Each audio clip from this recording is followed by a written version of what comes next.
Hello सर्वांना, कसे आहात सर्वजण? मजेतच असताल. खूप झालं तुमचं सर्व आवडलं? माझं पण आवडलं. बघा आता तिथे बसलेली आहे मी. काल काय झालं, मी असंच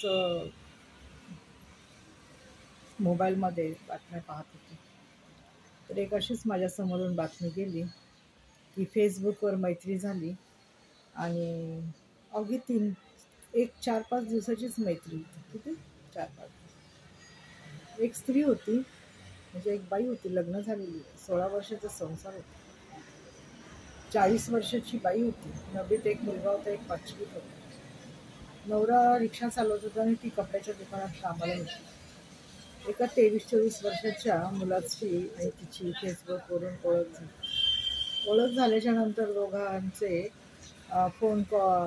फोन होत राहिले आणि 4-5व्या दिवशी त्या स्त्रीला सुट्टी होती कापडाच्या दुकानात. तर तिने त्याला फोन केला आणि म्हणाली की मी तुला भेटावयास येणार आहे, अशा अशा ठिकाणी आपण भेटू. तो मुलगा अवघ्या 23-24 वर्षाचा होता आणि ही 36-40च्या दरम्यानची बाई होती. आणि तिने आपल्या घरी असं सांगितलं होतं नवऱ्याला की मला एका लग्नाला जायचं आहे आणि मी लग्न झालं की संध्याकाळी उशिरा येईल, म्हणजे असं तिचं काही होतं. तर तू आपल्या मुलांना शाळेतून आल्यावर मुलांची काळजी घे.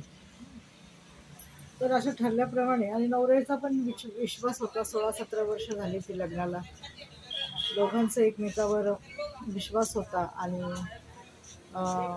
बाई घरातली सर्व कामे करून संसाराला पण हातभार लावत होती.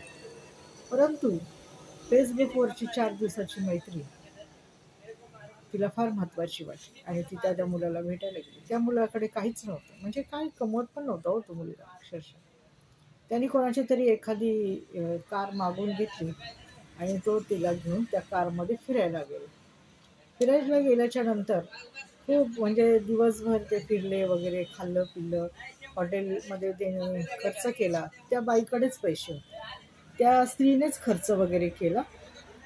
आणि नंतर संध्याकाळ झाली तरी ती त्या मुलाला जाऊ द्यायला नाही. ती म्हणते नाही, थांब थांब थांब. तो मुलगा म्हटला नाही, आता मी माझ्या घरी चालतो, कारण का त्याला ती कार द्यायची होती. त्याने ती कार कोणाकडून तरी मागून आणली होती आणि ती कार त्याला परत द्यायची होती. तो तिला म्हणत राहिला की नाही, मला जायचंय, मला गेलं पाहिजे. परंतु तिने सांगितलं होतं घरी की मी लग्नाला जाणार आहे, त्यामुळे तिच्याकडे वेळ होता.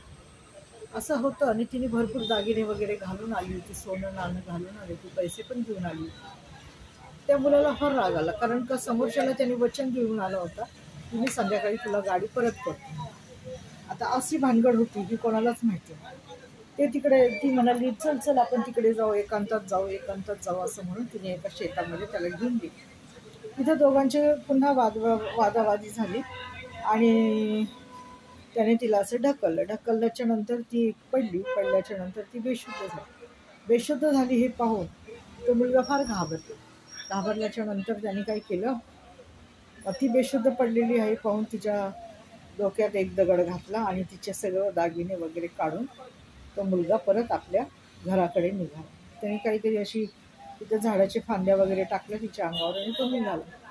इकडे नवरा खूप फोन करत होता, 100-200 फोन झाले त्याचे, म्हणतात 100 तरी झाले असतील किंवा 50-60 तरी फोन झाले असतील अख्ख्या दिवसात, तेवढ्या वेळात. तर 50-60 फोन झाले. त्याच्यानंतर त्या बाईचा फोन त्या गाडीतच होता, त्या गाडीतच त्यांनी ठेवला होता. आणि नंतर कालांतराने त्याला असं वाटलं की जाऊ दे, फोन खूप वाजत आहे. तर तो म्हणाला की ही माझी ओला कॅब आहे, म्हणजे मी ड्रायव्हर आहे आणि माझी कॅब आहे आणि ह्या गाडीमध्ये तुमची बायको दिवसभर म्हणजे मी तिला सोडलं, त्याचा फोन माझ्याकडेच राहिला, मी लांब गेलो होतो, त्यामुळे मी तुम्हाला काही फोन घेऊ शकलो नाही, असं नाही तसं नाही, अशी त्यांनी कारणं सांगितली. तिच्या नवऱ्याने सांगितलं मी काही एवढं लांब येऊ शकत नाही, तूच मला तो फोन आणून दे. तर तो मुलगा जातो त्यांच्या घरी आणि त्याला फोन दिल्याच्या नंतर त्याचं सर्व नाव वगैरे विचारतो आणि तो बायकोला हरवल्याची कंप्लेंट देतो. पोलीस त्याला म्हणतात कुणी दिला हा फोन, त्या मुलाला बोलवतो. आता पोलीस म्हटले की पोलिसांसमोर चांगले चांगले वटणीवर येतात, हो की नाही? घरात ते हजार बोलतील आपल्यासमोर कोणासमोर पण, परंतु पोलिसी खाक्या दाखवल्याबरोबर तो पोपटासारखा बोलू लागला आणि त्याने एका 5-10 मिनिटाच्या अर्ध्या तासाच्याच वेळेत त्याने सर्व कबूल केलं की हां, आमची 4-5 दिवसाचीच फेसबुकवरून मैत्री झाली होती आणि आम्ही एकमेकाला दोघांना भेटलो, आमचं तिथं जरा हे झालं आणि असं असं घडलं. तर बघा, लग्न झालेल्या स्त्रिया फेसबुकवर का मैत्री करतात? काय गरज आहे त्यांना? काय आवश्यकता आहे?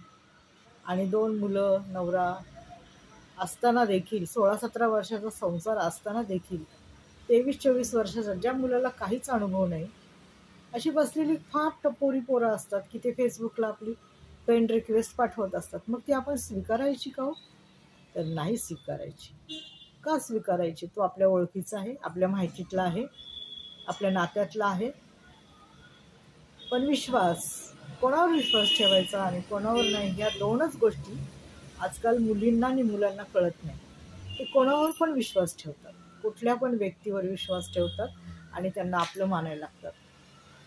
तर असं आहे बघा, आजकाल हल्ली मुलींनी कोणावर पण विश्वास ठेवू नका लगेचच, माहिती आहे का? आणि अशी फ्रेंड रिक्वेस्ट फेसबुक, तुम्ही फेसबुक वापरत आहात, काय वापरत आहात, तुम्हाला कोणी फ्रेंड रिक्वेस्ट पाठवली असेल तर ती स्वीकारू नका.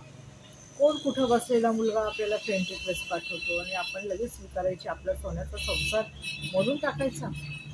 झालंय तरी काय आजकाल असं एवढं मोठं की त्याच्यात वेगळं आणि आपल्या नवऱ्यात वेगळे, त्याला सोनं लागलेले आणि आपल्या नवऱ्याला दगड धोंडे लागलेले आहेत. लोखंडाचं आहे का आणि त्याचं सोन्याचं आहे का? असं काही नसतं, सर्वांचं सारखंच असतं, सर्व व्यवस्थितच असतात.